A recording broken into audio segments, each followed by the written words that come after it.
امور ہیں یہ اتنے بڑھ گئے کہ مشرقی پاکستان کے اندر نفرتیں بڑھتی چلی گئیں مغربی پاکستان سے، اور کوئی امکان نظر نہیں آ رہا تھا کہ اب یہ دو خطے ایک دوسرے کے ساتھ مل کر چلیں گے۔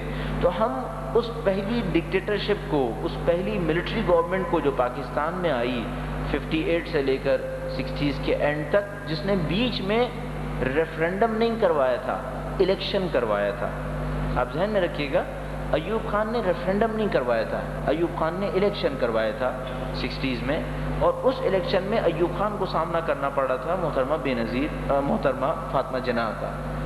محترمہ فاطمہ جناح کے مقابلے میں انہوں نے الیکشن لڑا، اور تمام تر پاکستان کے خاص الیکشن کے کلچر کو دیکھتے ہوئے تمام تر دھاندلیاں کرنے کے باوجود چند ہزار ووٹ سے کامیاب ہوئے، نزدیک کوئی 20 یا 22 ہزار ووٹ سے، پورے پاکستان کی سطح کو دیکھتے ہوئے 22,000 ووٹ کوئی کاؤنٹ نہیں کیے جا سکتے، اس سے یہ کامیاب ہوئے۔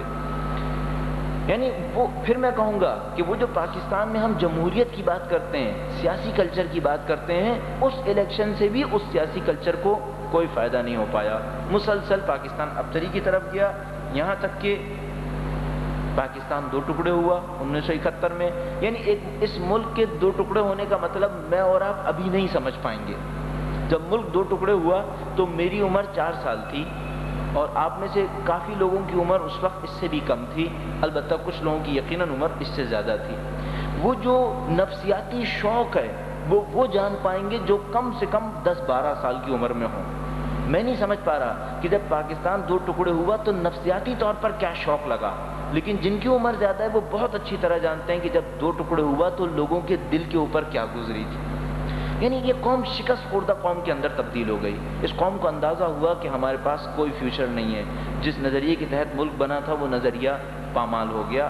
انتہائی بری صورتحال کے اندر پاکستان آیا، نہ اقتصادی لحاظ سے، نہ سیاسی لحاظ سے، ہر لحاظ سے مخدوش ہو گیا۔ اس عالم میں بھٹو نے اپنے کام کو شروع کیا۔ بھٹو کے بارے میں کچھ رائے رکھا کرتا ہوں اور اس کو معمولاً عرض کرتا ہوں۔ پہلی بات تو یہ کہ بھٹو اب تک میں سمجھتا ہوں کہ پاکستان کے کامیاب ترین لیڈرز میں سے تھا۔ بھٹو پاکستان کے مقبول لیڈرز میں سے تھا، لیکن اس کے اندر دو بڑی خرابیاں مجھے نظر آتی ہیں۔ پہلی بات تو یہ کہ نہ صرف اسلامی ثقافت سے اس کا کوئی تعلق نہیں تھا، بلکہ شدیداً اسلامی ثقافت کا دشمن تھا۔ بالکل کلیئر ہمیں اس کے دور اقتدار کے اندر نظر آتا ہے۔ دوسرا، انتہائی جاہ طلب تھا، کسی بھی طور پر ڈیموکریٹک نہیں تھا، کسی بھی طور پر عوامی شخص نہیں تھا، انتہائی جاہ طلب آدمی تھا، لیکن انتہائی ہوشیار آدمی تھا، اپنی عوام کی نفسیات کو جاننے والا تھا۔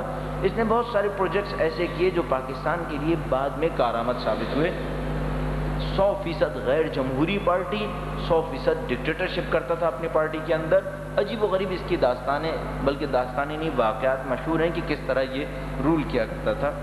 بہرحال وہ جو مقبول ترین لیڈر تھا پاکستان کی پالیٹکس کا، وہ ہینگ ہو گیا، پھانسی پہ چڑھ گیا، لیکن عوام کے اندر سے کوئی موومنٹ نہیں ہوئی۔ میں سمجھتا ہوں یہ جو اس کا ہینگ ہونا تھا، اس نے پاکستان کے اندر ایک اور سیاسی کلچر ثابت کیا، وہ یہ کہ پاکستان میں کوئی عوام کی مقبولیت کے اوپر کھڑے رہ کر کچھ نہیں کر سکے گا۔ میں سمجھتا ہوں کہ اگر پاکستان کے اندر عوام کی مقبولیت پہ کھڑے رہ کر کوئی کچھ کر پاتا ہوتا تو کم سے کم بھٹو اپنی جان بچا پاتا، لیکن وہ اپنی جان نہیں بچا پایا۔ یہ بہت بڑا سیٹ بیک تھا پاکستان کی جمہوریت کے لیے، پاکستان کے نظام کے لیے۔ اس کے بعد 1977 میں ضیاء الحق کا دور شروع ہوتا ہے۔ 1977 میں ضیاء الحق کا دور شروع ہوا اور پاکستان کی سیاست میں ایک عظیم تبدیلی آئی۔ ہم نہیں کہہ سکتے کہ ضیاء الحق کے آنے میں امریکہ نے کتنی پلاننگ کی تھی، اب تک ہمیں بہت زیادہ کلیئر نہیں ہے کہ آیا لانے میں پلاننگ کر رہا تھا یا نہیں کر رہا تھا۔ اتنا سمجھ میں آتا ہے کہ بھٹو کو اتارنے کے لیے امریکہ پلاننگ کر رہا تھا، اتنا کچھ سمجھ میں آتا ہے کہ بھٹو کو اتارنے کے لیے امریکہ پلاننگ کر رہا تھا۔ کیا ضیاء الحق کے شخص کو لانے کے لیے کوئی پلاننگ تھی، یہ ہمیں نظر نہیں آتا، لیکن بہرحال بعد میں ضیاء الحق اور امریکہ کا بہت بڑا ساتھ بن گیا، اس میں بھی کوئی شک نہیں ہے کہ بعد میں ان دونوں کے درمیان جو کوارڈینیشن بنی، شاید اب تک کے یعنی 1977 تک کے پاکستان کے کسی رولر کے ساتھ اتنی زیادہ کوارڈینیشن نہیں کی امریکہ نے جتنا کہ ضیاء الحق کے ساتھ کی۔ دو وجوہات بہت سامنے نظر آ رہی تھیں۔ ایک ایران کا انقلاب اور دوسرا افغانستان کے اندر آنے والی تبدیلی۔ ان دو تبدیلیوں کی وجہ سے مغربی ممالک اور خاص کر امریکہ پاکستان کے اندر دو چیزوں کی ضرورت کو شدت کے ساتھ احساس کر رہے تھے۔ دو چیزیں مغربی نظام تقاضا کر رہا تھا پاکستان کے اندر، ایران کو دیکھتے ہوئے اور افغانستان کو دیکھتے ہوئے، اور وہ دو چیزیں یہ تھی کہ یہاں پر جو بھی ہو فوجی حکومت ہو۔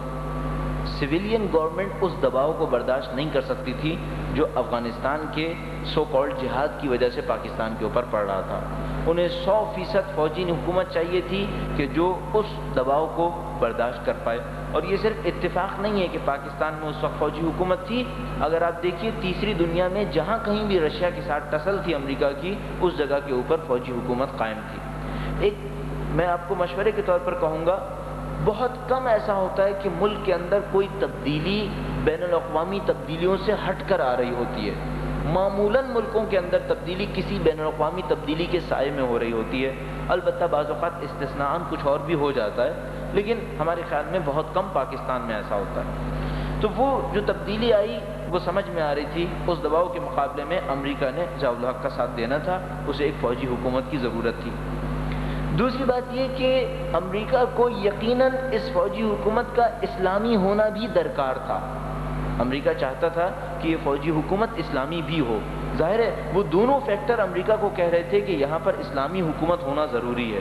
کیوں؟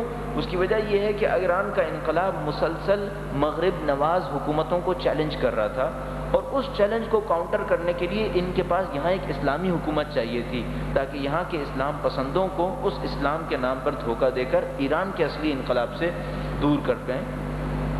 دوسرا یہ کہ افغانستان کے اندر جہاد ہو رہا تھا، اور افغانیوں کی مینٹالٹی اور وہاں کے مجاہدین ان کو دیکھتے ہوئے یہاں اسلامی حکومت بنے، تاکہ وہ اسلامی حکومت کے نام پر لوگوں کو دھوکہ دے اور جہاد کے اندر لوگوں کی سپورٹ حاصل کرے۔ اچھا، ایک بات اور بھی واضح ہے کہ بھٹو کو اتارنے میں مین ایلیمنٹ وہی اسلامی ایلیمنٹ تھا۔ نو جماعت کا اتحاد جو بھٹو کو اتارنے کے اندر کام کر رہا تھا وہ اسلامی ایلیمنٹ تھا۔ تو یہ سب ترکیب جب ملی تو ہمارے سامنے ایک خالص فوجی نام نہاد اسلامی حکومت قائم ہو گئی ضیاء الحق کی شکل میں۔ یہ جو حکومت بنی، ہم سمجھتے ہیں اس سے امریکہ نے جو فائدہ اٹھایا وہ تو اٹھایا۔ ہم بہت کم انٹرنیشنل پولیٹکس کے اوپر رخ کرنا چاہتے ہیں، ہم معمولاً پاکستان کے اوپر رک رہے ہیں۔ ہم سمجھتے ہیں پاکستان میں دو بنیادی تبدیلیاں ضیاء الحق کے اس اقدام کے نتیجے میں حاصل ہو گئیں۔ جو ضیاء الحق نے 10 سال گزارے، 11 سال گزارے، اس کے نتیجے میں دو بنیادی تبدیلیاں یہاں پر آ گئیں۔ پہلی بات تو یہ کہ پاکستان کے اوپر کافی حد تک سعودی اسلام چھا گیا۔ بھٹو نے بھی سعودی عرب سے پیسہ لیا تھا، لیکن بھٹو کی کوئی مذہبی باغ ڈور سعودی عرب سے مل نہیں رہی تھی، لیکن ضیاء الحق نے جو سعودی عرب سے پیسہ لیا تو وہ مذہبی باغ ڈور بھی ان دونوں کی مل گئی، اور وہ جو مذہبی سعودی مذہب تھا، سعودی تفکر، طرز فکر، وہ مکمل پاکستان کے اوپر چھانا شروع ہو گیا۔ اور دوسرا مسئلہ یہ ہوا کہ پاکستان افغان جہاد کی ضرورتوں کو پورا کرتے ہوئے یہاں پہنچا کہ خود اسلحہ اور منشیات کا گڑھ بن گیا۔ اچھا، یہ جو منشیات کا بزنس تھا، یہ ایسا نہیں ہے کہ صرف افغان کر رہے تھے، پاکستانی بھی شامل تھے اس کے اندر، امریکنز بھی شامل تھے۔ CIA خود افغانستان کے جہاد کے خرچوں کو پورا کرنے کے لیے یہاں سے منشیات وہاں بھیجا کرتی تھی اور جہاد کے خرچوں کو پورا کیا کرتی تھی۔ تو یہ کوئی نئی چیز نہیں تھی، یعنی ایسا نہیں تھا کہ صرف ہم افغانیوں کو کہہ رہے ہیں کہ انہوں نے منشیات یہاں بھیجی، نہیں، یہ تالاب جو تھا وہ پورا کا پورا گندا تھا، سب اس کے اندر لوٹ رہے تھے۔ تو اسلحہ اور منشیات پاکستان کے اندر آیا، اور طرز فکر کے اعتبار سے وہ سعودی اسلام یہاں پر آ گیا۔ پھر تذکرہ کرتا چلوں، پہلے ایوب خان نے اپنی حکومت کو قائم کرنے کے لیے ریفرینڈم نہیں کرایا تھا، الیکشن کروایا تھا، کیونکہ ایوب خان یہ سمجھ رہے تھے کہ انہوں نے جو 5 سال کا دور گزارا ہے اس میں عوام کی اتنی سروس کی ہیں کہ وہ جیت جائیں گے، تو انہوں نے الیکشن کروا لیا، البتہ دھاندلیاں کر کے 20,000 کے ووٹ سے اپنے آپ کو جتا لیا۔ ضیاء الحق ایسا کوئی تجربہ نہیں کر سکتا تھا۔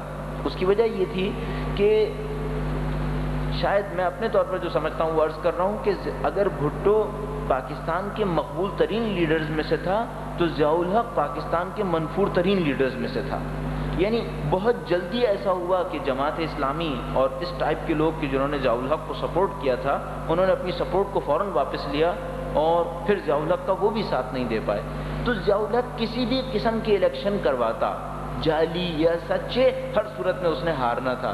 تو اس نے طریقہ یہ دیکھا کہ ریفرنڈم ایک ایسا پروسیس ہے جس کے اوپر عمل کر کے میں اپنی قدرت کو ثابت کر سکتا ہوں۔ اچھا، یہ ریفرنڈم اتنے سکون اور اطمینان سے ہوا کہ بعض علاقوں کے اندر جہاں ووٹرز لسٹ 20,000 کی تھی، 25,000 بیلٹ باکس میں سے ووٹ نکل آئے۔ تو بہت سکون کے ساتھ ریفرنڈم کیا گیا اور ضیاء الحق نے بڑی تعداد میں اس ریفرنڈم کو جیت لیا۔ یہ ایک طریقہ تھا جو ضیاء الحق نے حاصل کیا، لیکن یہ ہے کہ اس سیاسیات کے نتیجے میں جو ضیاء الحق